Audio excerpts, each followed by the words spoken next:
Well, apparently, according to this article, there's going to be new schemes to boost energy efficiency, which is another word, in my opinion, for heat pumps, no doubt. They all seem to want us to go that route, don't they? And I say that because the article says that a government grant scheme to support the installation of heat pumps is set to benefit from another £1.5 billion in funding, and would appear to cost the public a lot more to heat up our homes, which is the last thing we need in the middle of a cost of living crisis. It apparently is among the schemes to be funded from a £6 billion package announced apparently in autumn 2022 for energy efficiency measures, and the funding covers the period from 2025 to 2028, with ministers now confirming that which new and existing schemes will benefit.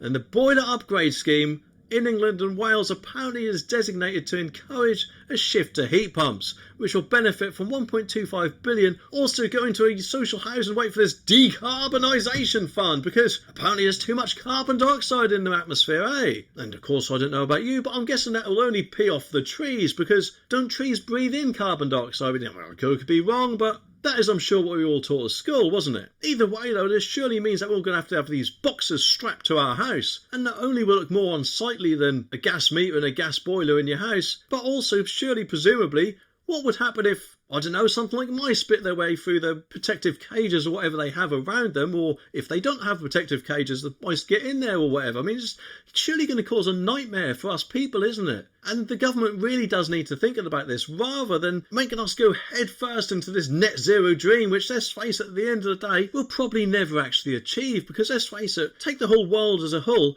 us, the UK, we're quite a small country in that world, aren't we? So what impact is our net zero going to have? I mean, surely the air moves about, doesn't it? So whatever net zero air we produce is only going to get brushed away from air coming in from elsewhere, isn't it? So what is the whole point in this? I personally think it's a ridiculous dream which they will never actually achieve, and also it's just going to cost us a lot more in the meantime, which the government could actually use that money on more worthwhile things, couldn't they? I mean, how about, for example, stopping the whole fiscal drag that we're all going to continue having until 2028 and actually let us increase our tax allowance year on year? I mean, no doubt they'll probably want to put that in a manifesto for next year or something like that. You can just see that happening, can't you? But if they said something like, don't worry, we're actually going to put that in now and put net zero back a few years, that I'm sure will have much more greater impact on people's finances to the better way than what it would do for something like this. And no doubt, yes, of course, there'll be environmental people whinging, throwing their toys out the pram at the mere thought of that.